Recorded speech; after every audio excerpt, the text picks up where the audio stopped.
Каждую ночь я спал прямо на голой земле. Вокруг только песок, ветер и мрак, растекающийся между дюнами. Покой, который не описать словами. Ни одного огонька на горизонте, ни звука человека, ни даже проблеска сигнала на телефоне. Северо-запад Саудовской Аравии. Земля, которую называют забытой, пустой, безжизненной. Но однажды ночью, прямо посреди этой безмолвной бездны, я услышал шум. Тяжелый, ритмичный, как будто кто-то бил в сердце земли. Вначале казалось, что это всего лишь ветер играет с барханами. Но затем появился гул, будто бы земля жила своей жизнью. Я не поверил, пока не поднялся на дюну и не увидел огни. Там, где пустыня должна быть мертвой, все вдруг оживало. Линии света, как прожилки крови на теле спящего гиганта. Где-то за горизонтом работали десятки, если не сотни машин. Все гудело, будто приближалась буря. Но это была не буря. Это было строительство. Прямо здесь, среди песка, где не растет ни куст, начиналось нечто абсурдное по масштабу. Я пришел в это место, чтобы увидеть это своими глазами. Потому что слухов было много, но правда пряталась за песчаными занавесями пустыни. Что может заставить страну начать возводить мегаполис в месте, где даже коза не выживет? Ответ был ближе, чем казалось. Неом. Название звучит как что-то из фантастического романа, но это не фантастика. Это проект, за которым стоит целое королевство. Саудовская Аравия, страна, выросшая на нефти, решила построить новый город. Не просто город, целую цивилизацию будущего. Прямо здесь, в пустыне. Стоимость примерно $1,5 триллиона. Источник — нефтяные доходы, накопленные десятилетиями. Цель — переписать будущее. Но он должен стать символом новой эпохи. Где все работает на зеленой энергии. Где улиц нет, потому что все в шаговой доступности. Где правят алгоритмы, а не чиновники. Где никто не владеет автомобилем, потому что транспорт автономный. Город, построенный на философии «ноль отходов, ноль выбросов, ноль компромиссов». Это не просто амбиция, это отчаянная попытка выжить, когда нефть больше не будет иметь ценности. Саудовцы не просто строят город. Они делают ставку на будущее страны, потому что знают, нефть не вечна, а пока она приносит деньги, их нужно вложить. И что может быть грандиознее, чем вложить триллион в место, где нет даже тени? Но чтобы понять масштаб, нужно увидеть стройку вживую, а это отдельный мир. Сначала я думал, что это преувеличение. Мол, тысячи грузовиков, самая большая стройка в истории, просто слова для прессы. Но стоило мне приблизиться к месту работ, как все иллюзии рассыпались. Это не стройка. Это индустриальное безумие. Колонны самосвалов, идущие в обе стороны. Грузовики, перевозящие экскаваторы. Экскаваторы, копающие в нескольких сменах. Все гудит, все двигается. Я ехал по линии и не мог поверить, что это не съемка фильма катастрофы. Асфальт здесь свежий, словно уложен вчера. Некоторые дороги даже не отображаются в GPS. В телефоне белое пятно, как будто я нахожусь нигде. Но вокруг техника, сигналы, стройка. Работы идут круглосуточно, без остановок. Песок откидывается в сторону гигантскими машинами, будто кто-то срывает кожу с земли, чтобы заменить ее новой. Мне говорили, что линия будет тянуться более 100 миль. Но увидев первые ее километры, я понял, это не просто город. Это попытка изменить само понимание пространства. Она будет проходить через пустыню, горы, побережье. И все это бетчан под одной прямой линией. Кто вообще додумался до такого? Ответ, как оказалось, коренится не только в инженерии. Мой проводник по пустыне, Солом, вырос в этих местах. Он родился в палатке, пас коз, знал каждую тропу. Когда я попросил его показать мне, как живут настоящие бедуины, он лишь усмехнулся и сбросил давление в шинах. Мы свернули с идеальных асфальтированных дорог и поехали туда, где не было ни единой колеи. Только дюны, только ветер, только мы. Машина взбиралась по барханам, как танк. Мы ехали мимо скал, в трещинах которых прятались ручьи, скрытые оазисы, известные только местным. Здесь, вдали от шума города и ревущих экскаваторов, чувствовалась другая жизнь. Медленная, сложная. Настоящая. Мы разбили лагерь в каньоне. Солом приготовил ужин из молодого верблюда, заварил зеленый кофе с кардамоном и налил чай. Пока мы бороздим бескрайние дюны и исследуем гигантские стройки, у меня возник вопрос. А как вы относитесь к идее создания города в пустыне? Если вам нравятся такие путешествия, поддержите наш проект. Ссылка в описании. Или просто наведите на экран этот чудо QR-код. Ваш вклад поможет нам продолжать исследовать невероятные места и делиться с вами самыми интересными историями. В этой тишине я начал чувствовать нечто странное. Несмотря на весь масштаб Неома, именно здесь ощущалась подлинная сила этой земли. Но даже в такой глуши гул строительной техники доносился сквозь горы. Значит, и сюда дойдут перемены. Утром мы отправились навстречу семье Солома. Настоящие бедуины, живущие в палатках, как их предки столетиями, нас встретил старейшина. Сдержанно, но с достоинством. Подал кофе, потом чай, потом снова кофе. Здесь так принято. Каждый жест — ритуал. Каждое слово — часть культуры. Мы сидели на коврах, ели козлятину, приготовленную в молоке, ели хлеб, который испекли прямо на углях. И в этой тишине, под звездным небом, я вдруг понял, что время здесь не движется. Пока бедуины рассказывали о верблюдах, я думал о The Line. О том, что всего в нескольких милях от этих людей строят стеклянный город будущего. И никто из них не знает, впишутся ли они в это будущее. Они не спрашивали меня о Неоме, не задавали вопросов. Возможно, знали, но не говорили. Возможно, просто не хотели думать, что их земля теперь чужая. Но правда в том, что время здесь все же идет. И иногда оно ускоряется настолько, что стирает все на своем пути. Линия — это не метафора. Это буквальный город линии длиной более 100 миль, высотой почти 1600 футов и шириной чуть более 200. Все под одной крышей. Представь себе стеклянную коробку, протянувшуюся через пустыню, в которой будет жить 10 миллионов человек. Без автомобилей, без улиц, без привычных кварталов, только вертикальное зонирование на нижних уровнях, транспорт выше, парки, жилье, офисы. Все спроектировано так, чтобы добраться из любой точки в любую не более чем за 20 минут. Но когда ты оказываешься внутри этой зоны строительства, ты видишь не будущее, ты видишь хаос, пыль, бульдозеры, тысячи людей в касках, груды металла, крики рабочих. Это не футуристический рай. Это масштабная перекачка земли. Миллионы кубических футов песка перемещаются, чтобы расчистить путь для бетона и стекла. Эта стройка не просто изменяет ландшафт, она создает новый. Визуализации, которые показывает Неом, выглядят как кадры из научной фантастики. Но здесь на месте все обнажено. Жара, пыль, шум, а главное ощущение, что времени мало, очень мало. И кое-где это уже чувствуется особенно остро. Синдала — проект, который должен стать символом роскоши. Остров-курорт у берегов Красного моря. Он почти готов. 99% завершения, сказал мне один из работников, которого мы подобрали на дороге. Говорил спокойно, но с гордостью. Здесь будут причалы для яхт, виллы с панорамными видами, спа, рестораны, поля для гольфа. Я посмотрел на стройку с дрона. Все выглядит идеально. Но есть одна деталь. Почти все, что ты видишь в промо-роликах, это не настоящие здания. Это рендеры.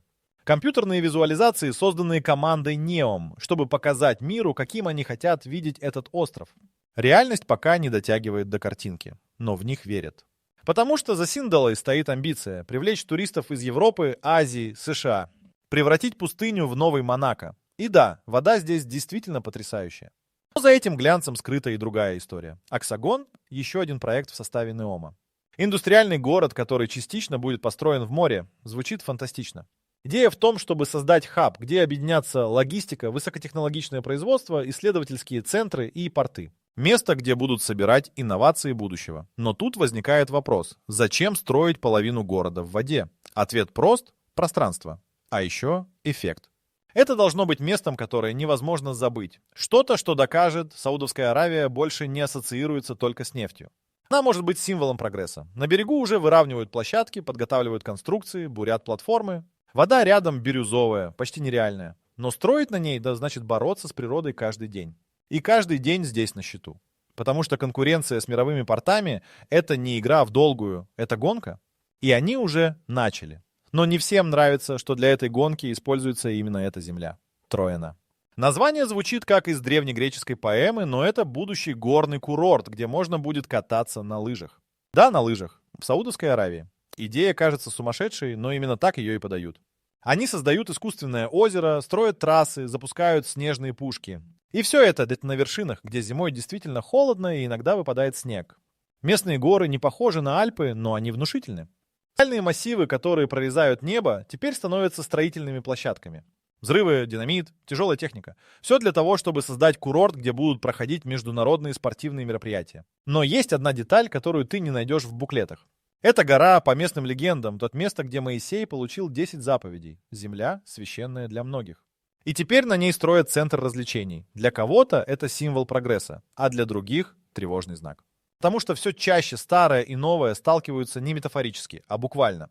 Иногда это столкновение заканчивается трагично. Чтобы построить Неом, нужно место. И это место уже было занято. На побережье, где сейчас планируют возвести 12 люксовых курортов, раньше были деревни. Люди там жили поколениями. Пасли скот, ловили рыбу, растили детей. Эти деревни теперь стерты с лица земли. Некоторых переселили, предложив деньги-то и жилье в других местах, другие отказались. Подали петиции, выступили с протестом. Один мужчина записал видео, где прямо сказал, что не хочет уходить. Он знал, на что идет. Вскоре он погиб, официально в перестрелке с силами безопасности. Его семья говорит, что он не был террористом. После этого были задержаны десятки других. Некоторые ТПДЖ до сих пор ждут приговора. 5, наверное, на смертной казни. Это цена, которую иногда платят за прогресс. Цена, о которой не рассказывают в презентациях. Но ее знают здесь. Особенно те, кто жил на земле, которую теперь кроет бетон. Они выглядят как сцены из голливудской фантастики. Гигантские зеркальные стены, водопады посреди пустыни, летающие такси, идеальные парки без мусора и шума. Но все это не реальность, а рендеры. Визуализации, созданные для того, чтобы убедить мир. Neom — это будущее. Эти образы мелькают на конференциях, в соцсетях, на выставках. Это лицо проекта, его обещание. В этом обещании скрыт смысл — привлечь деньги. Ведь Neom — это не просто строительство, это стартап.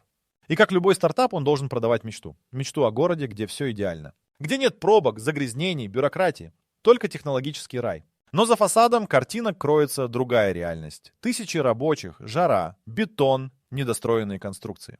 Пока одни обсуждают дизайн искусственного интеллекта для городского управления, другие прокладывают трубы в трещинах пересохшей земли. Иллюзия работает, инвесторы интересуются. Но пока Neom остается не столько городом, сколько идеей, нуждающейся в вере. И в первую очередь в деньгах. $1,5 триллиона — это даже не деньги, это концепция. Такой суммы никто не держит в одном месте. Откуда она берется? Ответ — в нефти. Саудовская Аравия десятилетиями накапливала ресурсы за счет экспорта нефти. Сейчас, пока она еще приносит сверхприбыли, страна использует этот последний золотой момент, чтобы вложиться в трансформацию. Но денег даже королевству не хватает. Neom — это не полностью государственный проект. Им управляет специально созданная компания, которая активно ищет частных инвесторов. Мировые корпорации, венчурные фонды, технологические гиганты, мы все они должны поверить и вложиться. Поэтому им показывают рендеры, обещают нулевые налоги, уникальные условия для бизнеса и жизни. Часть бюджета уже съела подготовка, расчистка площадок, строительство дорог, логистика. Но настоящие расходы еще впереди. Нужна инфраструктура, жилье, рабочие, специалисты, оборудование. И главное, люди, которые действительно захотят здесь жить. Но зачем все это, если нефть все еще течет?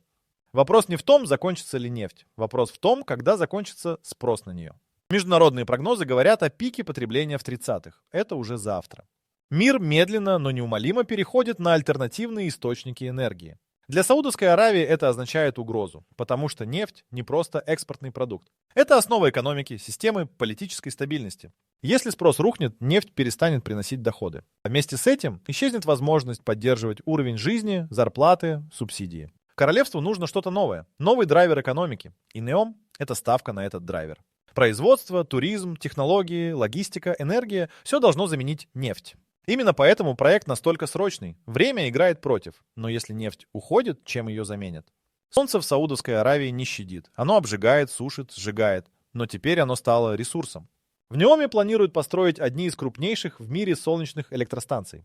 К ним добавятся поля ветряных турбин, которые я лично видел в пути.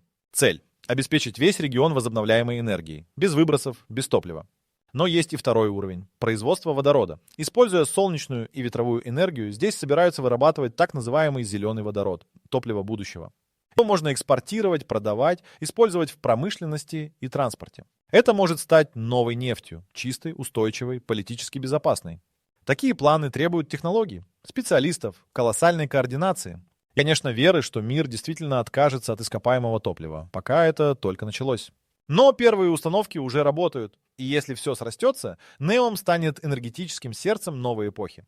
Однако сам город — это больше, чем просто энергия. Neom — это не просто стройка. Это концепция, которую Саудовская Аравия хочет продать миру как продукт, как технологическую платформу, как новый формат урбанистики. Здесь говорят словами Кремниевой долины: экосистема, disruption, гиперскейл.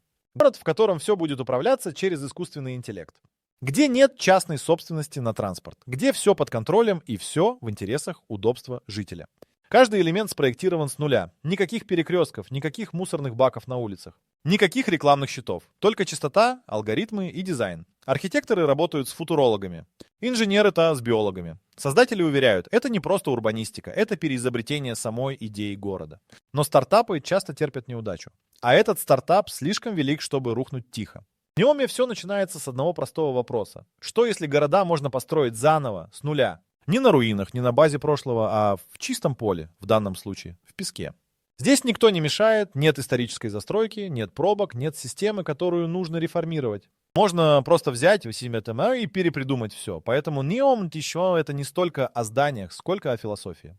Его авторы хотят стереть границы между природой и урбанистикой, между цифровым и физическим. Создать город, где нет машин, потому что они не нужны. Где мусор не выбрасывается, а утилизируется автоматически. Где каждый шаг человека отслеживается системой, не чтобы контролировать, а чтобы улучшать его жизнь. Звучит красиво, но если убрать слоганы, перед нами попытка создать управляемое общество нового типа. Где алгоритмы заменяют чиновников, а город живет по математическим моделям. Для одних это утопия. Для других – эксперимент с непредсказуемыми последствиями. Особенно в стране, где перемены уже не просто мечта, а неизбежность. Всего 10 лет назад туристу попасть в Саудовскую Аравию было почти невозможно. Женщинам нельзя было водить машину, работать без разрешения, путешествовать без сопровождения. Страна была закрыта, строгая, почти недоступная, но теперь здесь раздают туристические визы, снимают рекламные ролики и строят отели уровня 6 звезд. Женщины работают гидами, пилотами, архитекторами. Неом – символ этих перемен. Он показывает миру: мы другие, мы не просто бурим нефть, мы умеем быть модными, умными, современными. Именно поэтому сюда вкладываются в том числе и в имидж. Появляются международные школы, арт-центры, спортивные арены. В рекламе улыбающиеся семьи, бегуны на пляже, стартаперы с ноутбуками. Это смелый шаг. Но за ним скрывается риск. Изменить можно фасад, но не мгновенно поменять культуру. Неом старается быть витриной новой Саудовской Аравии. Но насколько глубокие эти перемены, покажет время. Тем временем за витриной происходят вещи, о которых здесь говорят шепотом. Когда я попросил своего гида спросить бедуинов о Неоме, в ответ я увидел не возмущение, не радость, тишину. Задержанные взгляды, оборванные фразы, потому что в этой стране свобода слова не право, а риск. Один из тех, кто открыто выступил против переселения деревень, вскоре погиб в столкновении с силами безопасности. Его семья утверждает, он не был террористом, но официальная версия иная. С тех пор десятки людей были арестованы, некоторые из них находятся на смертной казни. Все это за публичные высказывания против проекта, который должен символизировать будущее. Это теневая сторона Неома. Цена, которую платят те, кто мешает строительству, кто не согласен покидать свой дом, кто слишком громко задает вопросы, официально об этом не говорят. На местах об этом знают все, именно поэтому тишина здесь громче любого крика. На восходе я стоял на вершине дюны. С одной стороны палатки бедуинов, козы, костры. С другой стройка линии. Внизу, под слоем пыли и шума, бульдозеры продолжали двигать песок. Это не метафора, это буквально два мира, разделенных всего несколькими милями. Один Тала живет по традициям тысячелетий, другой по чертежам инженеров из Лондона и Сеула. Для бедуинов эта земля – дом. Для разработчиков Неома – платформа. Они смотрят на нее с разных сторон. И ни одна точка зрения не исчезает. Просто они теперь сосуществуют. По крайней мере, пока. Скоро здесь все изменится. Уже сейчас по ночам в небе появляются дроны, а рядом с шатрами пробиваются первые опоры новых конструкций. Вопрос не в том, произойдет ли перемена. Вопрос в том, что от нее останется. И что из этого будущего мы захотим забрать с собой. Финальное утро в пустыне. Воздух еще прохладный, но солнце уже начинает печь. Я пью зеленый кофе с кардамоном, рядом Тамсалом, его семья, верблюды. Все кажется почти вечным. Но за спиной уже идет другая история. Там, за холмами, поднимается пыль. Она скрывает экскаваторы, которые создают новое королевство. Но это не просто стройка. Это попытка Саудовской Аравии заново изобрести себя. Это ставка на то, что нефть — это прошлое. А стеклянные стены, искусственный интеллект и зеленая энергия — будущее. Это дерзкий проект. Слишком дорогой, слишком масштабный, слишком амбициозный. Но, возможно, именно поэтому он и возможен. Неизвестно, станет ли Неом новой цивилизацией или самым дорогим миражом в истории. Но точно известно одно: кто-то уже сменил шатры на небоскребы, а кочевников таращит на программистов. И теперь в песке отражается небо, но сделанное из стекла. Неом обещает стать первым городом в истории, где большинство решений будут приниматься не людьми, а алгоритмами. Управление трафиком, энергией, водоснабжением, безопасностью, логистикой, даже медицинскими услугами – все будет под контролем искусственного интеллекта. Система обещает наблюдать за всем, что происходит, и мгновенно корректировать процессы в реальном времени. Не нужен светофор, машина сама знает, когда ехать. Не нужен мэр, город сам анализирует, где нужно больше парков или освещения. Это звучит футуристично и заманчиво. Устранение человеческого фактора, прозрачность, оптимизация, скорость. Но за этими словами кроется новый вызов – вопрос контроля. Если весь город управляется данными, кто владеет этими данными? Кто программирует алгоритмы? Кто решает, что правильно, а что нет? Саудовская Аравия не демократия, и в контексте полного цифрового управления контроль может стать тотальным. Горожане будут жить в умной системе, но будут ли они свободны в ней? Что если поведение, которое система сочтет аномальным, попадет под надзор? Где заканчивается удобство и начинается слежка? Неом создает лабораторию будущего, где впервые в истории не правитель будет управлять городом, а город сам будет управлять людьми. Только вот кто напишет правила для этого нового интеллекта? Неом — это не просто внутренний проект Саудовской Аравии. Он стратегически задуман как геополитический узел. Северо-запад страны выходит прямо к Красному морю, одной из важнейших транспортных артерий планеты. Через этот регион ежедневно проходят торговые маршруты, соединяющие Европу с Азией. Именно здесь проходят подводные интернет-кабели, маршруты нефтяных танкеров и авиалиний. Строя Неом именно в этом месте, королевство делает заявление: это новая точка концентрации мировой логистики, капитала и инноваций. Оксагон должен стать суперхабом, способным конкурировать с крупнейшими портами мира. Синдала — международным люксовым курортом. Линия вот символом интеллектуального лидерства. Если проект удастся, Саудовская Аравия сможет перевести себя из разряда поставщика ресурсов в статус регионального центра влияния. Это игра не только за экономику, но и за политическое влияние, культурное признание и глобальный престиж. Но ставка велика. Потому что в случае провала королевство не просто потеряет деньги, оно упустит исторический шанс занять новое место на мировой карте. Пустыня не прощает слабости. Температуры в районе Неома доходят до 120 по Фаренгейту. Почва сухая, вода редкость, ветра несут соль и песок. Все это делает строительство мегаполиса в этом месте не просто дорогим, а экологически рискованным. Особенно если этот мегаполис стеклянный. Линия по плану будет зеркальной снаружи, отражая солнце и сливаясь с ландшафтом. Но в таких условиях стекло становится не другом, а врагом. Оно перегревается, требует мощного охлаждения. Вопрос: сколько энергии нужно, чтобы охладить 170 километров жилых и коммерческих пространств? И откуда взять столько воды, чтобы обеспечить 10 миллионов человек в регионе, где нет рек? Здесь обещают передовые технологии, опреснение, охлаждение, климат-контроль. Но даже самые современные решения не отменяют главного. Природа будет сопротивляться. И каждый градус глобального потепления делает проект все дороже, сложнее и уязвимее. Если Неом выстоит, это будет инженерное чудо. Если нет, стекло рассыплется в песке. Неом строится на месте, где не было городов. Нет старых улиц, памятников, соборов, традиций. Это чистый лист. Такая стерильность позволяет реализовать самые смелые идеи. Но одновременно ставит под вопрос: кто придаст этому месту душу? Города — это не здания, это истории. Воспоминания. Культура. Атмосфера, которая создается поколениями. В Неоме ничего этого нет. Каждый житель будет приезжим. Все здания блокировочный новострой. Все улицы придуманы архитекторами. Смогут ли люди почувствовать этот город своим? Захотят ли они здесь растить детей, стареть, строить традиции? Не получится ли так, что Неом станет красивым, высокотехнологичным, но холодным? Местом, в которое прилетают поработать, но не остаются?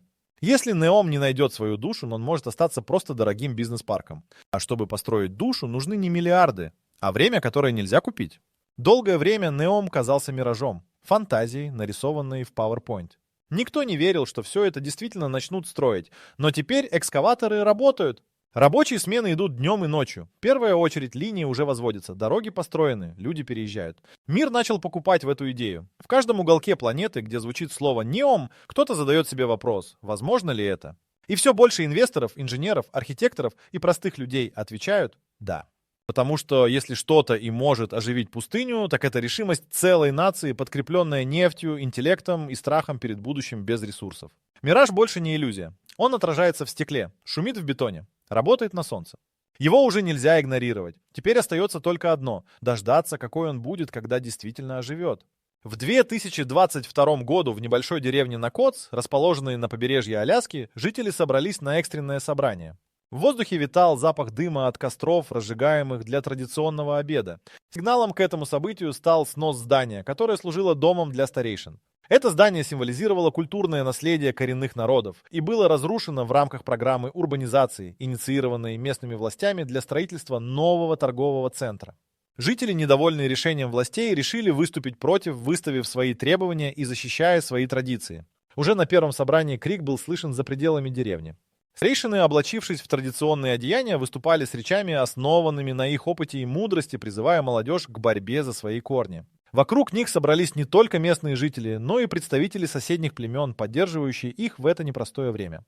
Люди осознавали, что урбанизация угрожает не только их дому, но и самой идентичности, которую они хранили на протяжении поколений. На протяжении многих лет деревня Накотс оставалась изолированной, сохраняя уникальные традиции и обычаи. Однако в последние годы началась активная застройка, и к деревне стали протягиваться новые дороги. Проект по строительству торгового центра был лишь одним из многих, лишающих коренные народы права на землю. Местные жители понимали, что если они не выступят, то потеряют все, что так дорого для них. Жители начали организовывать акции протеста, создавая плакаты с лозунгами на родном языке и собирая подписи под петиции к местным властям. В это время в соседнем городе, где также проживали коренные народы, проходила конференция по вопросам сохранения культурного наследия. Участники обсуждали, как сохранить традиции в условиях стремительной урбанизации и технологического прогресса. Люди делились опытом и идеями, как можно использовать современные технологии для защиты своих прав и культуры. На конференции выступил один из представителей коренного народа, который рассказал о своей деревне и ее борьбе.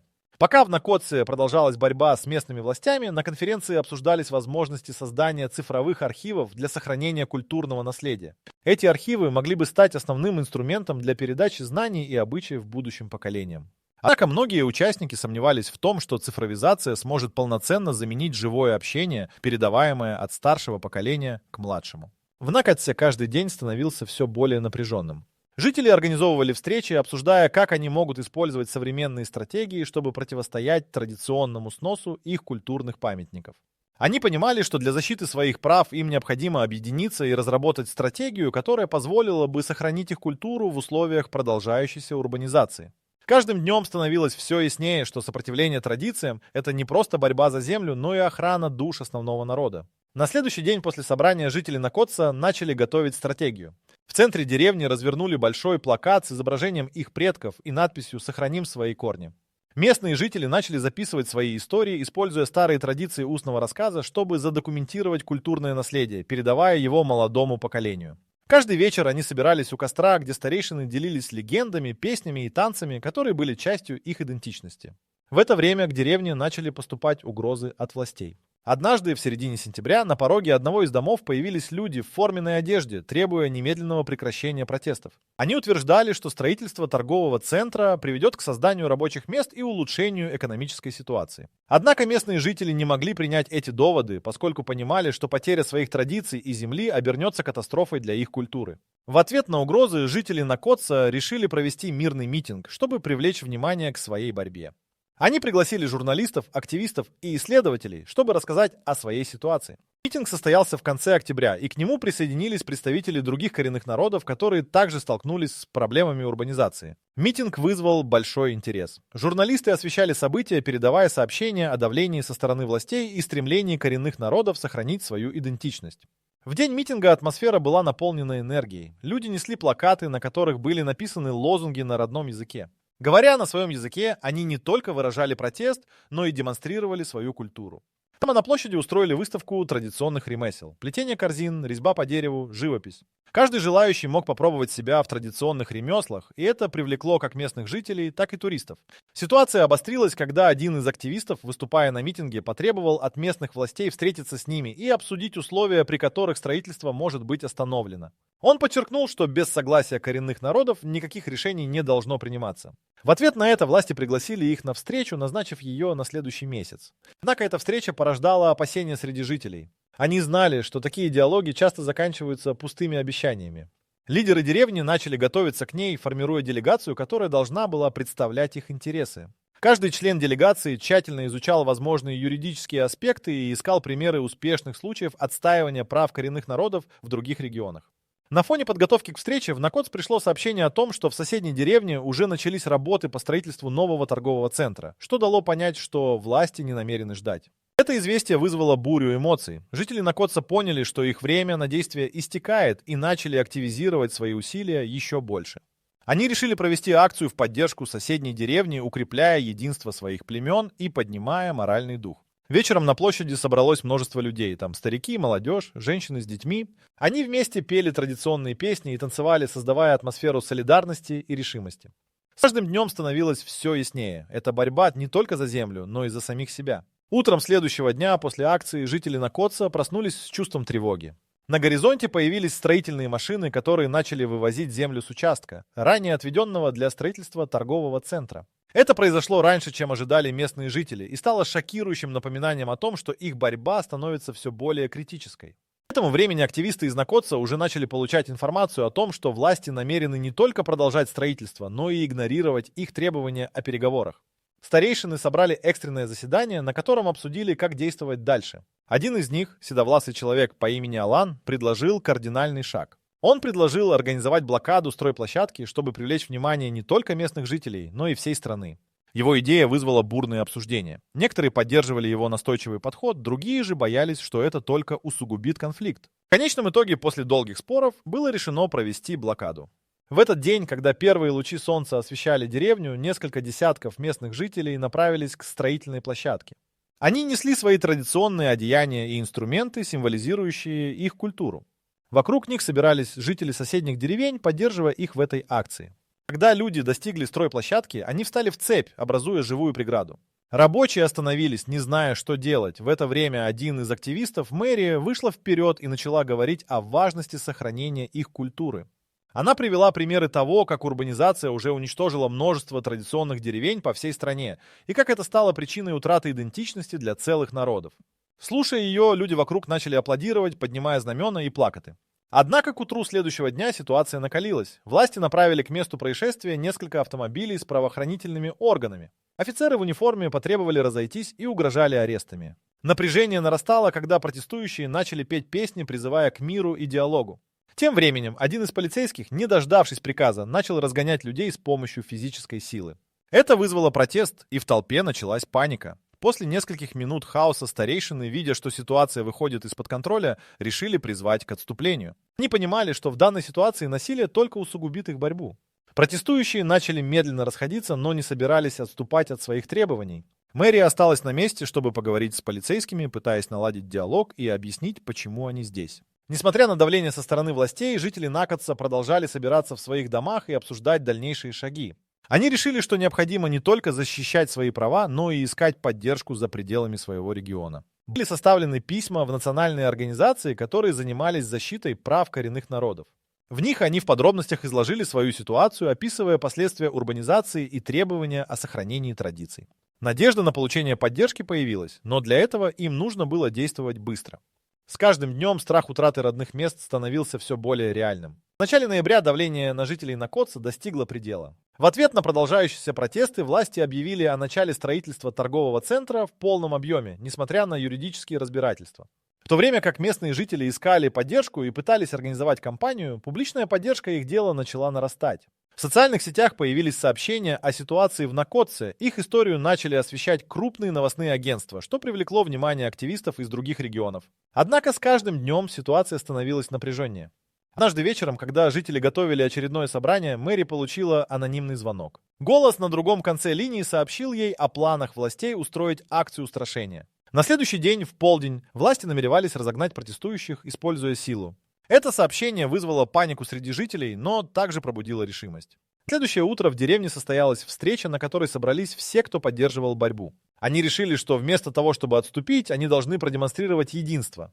Это решение стало кульминационным моментом. Была разработана стратегия связаться с правозащитными организациями и журналистами, чтобы они могли быть свидетелями происходящего. В этот раз протестующие начали активно использовать социальные сети, записывая видеообращения, чтобы донести свою правду.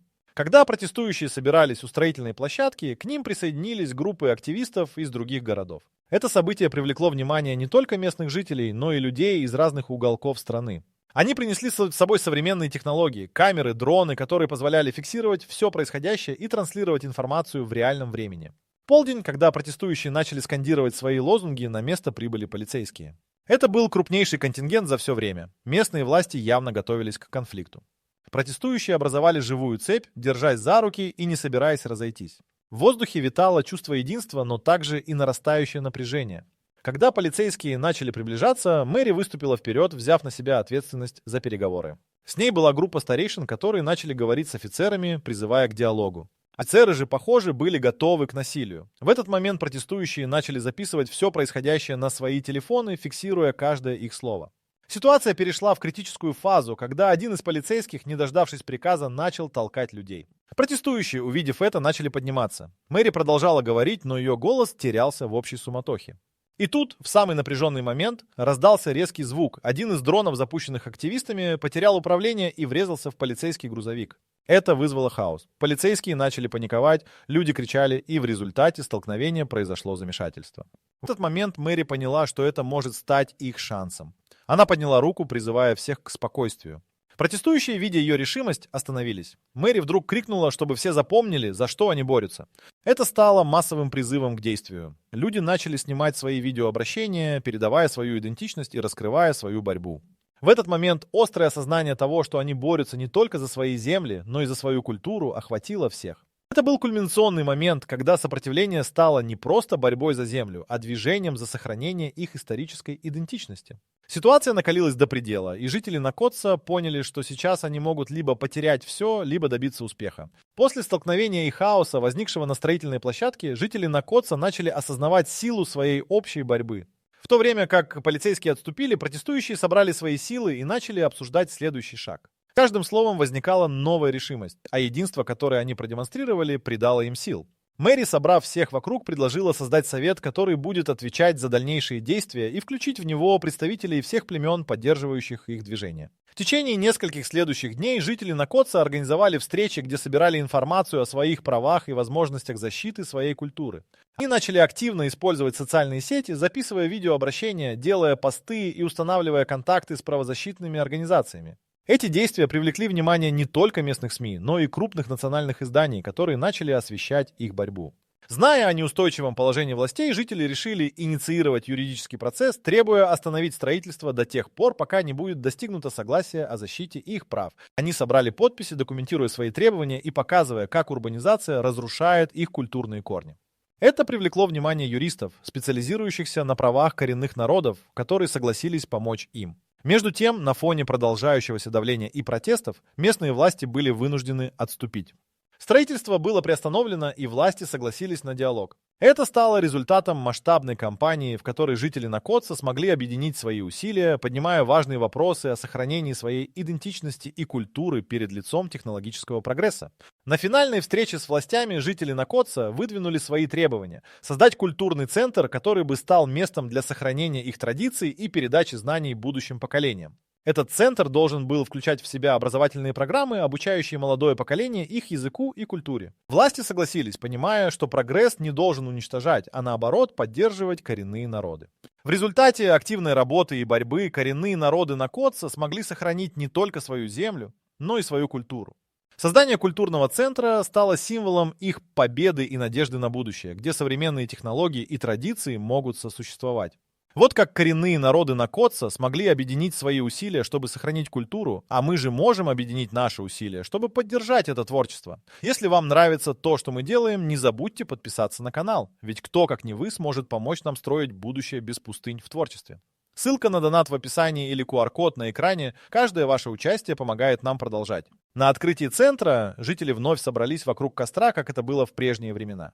Старейшины делились историями, молодежь танцевала, а все вместе пели песни, помня о своей борьбе и о том, что они смогли преодолеть.